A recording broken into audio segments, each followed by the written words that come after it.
Calling all detectives. People go to school to study all sorts of subjects. But I once had a case where somebody was studying how to be a murderer. That is the situation on this page from my casebook. The casebook of Jerry Browning, private detective. A private detective like me, Jerry Browning, gets his education in the School of Hard Knocks. And the way he knows he's passing the course is because he's still alive. The man who came into my office introduced himself as Richard Gibby. I'm a chemistry instructor at Dunlop College, Mr. Browning. Professor Logan does the actual teaching. I supervise the students' laboratory experiments. I knew the school. It had a good reputation. Do you work with the day or the night classes, Mr. Gibby?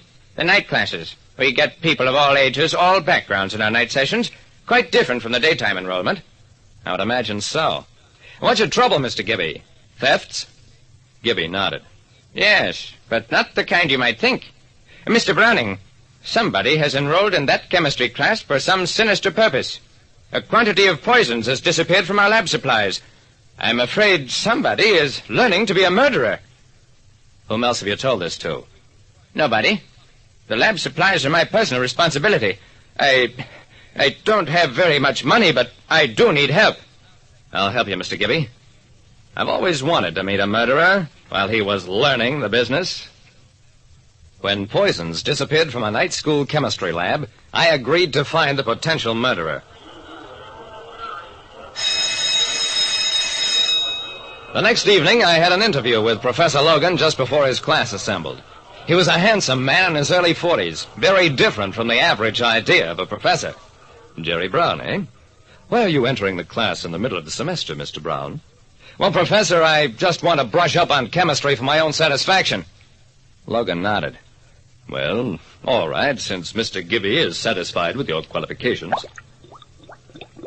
So there I was, Jerry Brown, student, trying to figure out which was the business end of a Bunsen burner. The classroom sessions with Logan weren't bad. I could sit quietly and study the students, of whom there were about 20.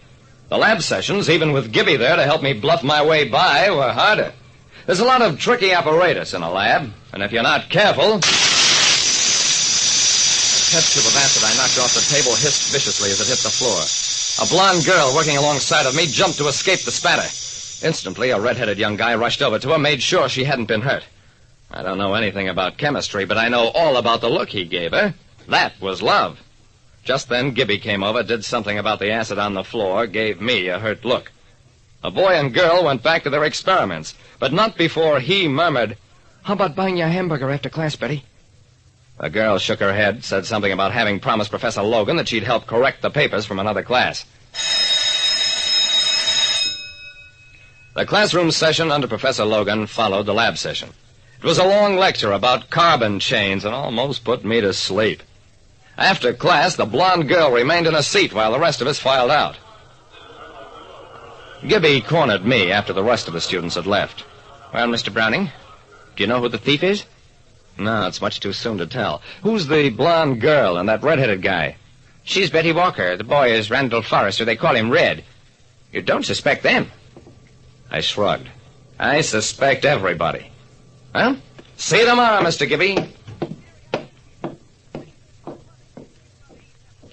After a week, I had the students pretty well sorted in my mind.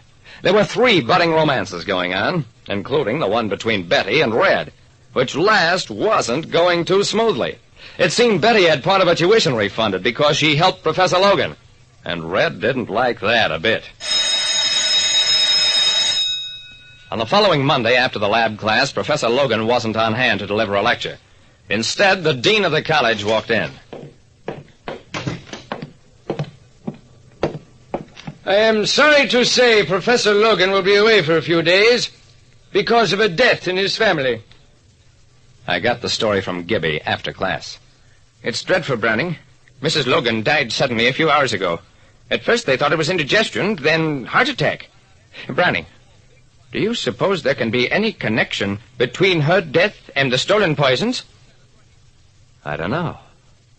But if somebody hated Logan and wanted to strike at him, that might be a way.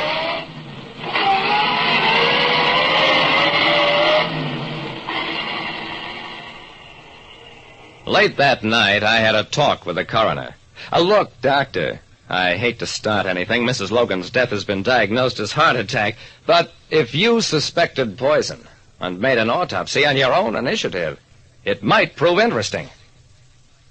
A week later, Professor Logan was back. During that time, with him out of the way, the romance between Betty and Red really flourished. Now it was ready for another setback. Logan called his class to order, apologized for his absence in a dry, tight voice. Then the hour drew to a close. Betty, Miss Walker, if you'll be good enough to remain a few minutes after class, I'd like to discuss the work that has accumulated during my absence. Alongside of me, Red started to say something. I took his arm. Come on outside, Red, I want to talk to you. He was so surprised, he let me propel him out of the room. Hey, what's the big idea? The big idea is that I'm a detective and that Mrs. Logan died of poisoning. Come on, you and I have some talking to do. What I was waiting for happened 2 nights later in Logan's class. Mr. Forrester, I'm not satisfied with your lab experiments on cellulose. Tonight after class, I suggest you repeat the experiment and report to me tomorrow. I met the boy after class. All set, Red? Yeah, but I'm a little scared. Don't worry. You'll have plenty of protection.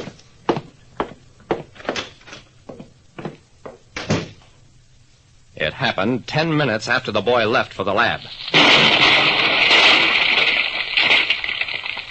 Logan was the first one in the lab, and even before he got there, he was moaning about that poor red-headed boy and how careless he'd always been with explosive chemicals. Nothing to worry about, Professor. Red is right in back of you. There was nobody in the lab when your bomb went off. Logan grabbed for a bottle of cyanide, but I knocked it out of his hand. He wasn't going to get off that easy. He had a date with high voltage. And finally, he kept it. He'd been stealing the poisons in order to get rid of his wife and pave the way to marrying Betty. And when it looked as though Red Forrester might be in the way, well, what's one murder more to a man like that?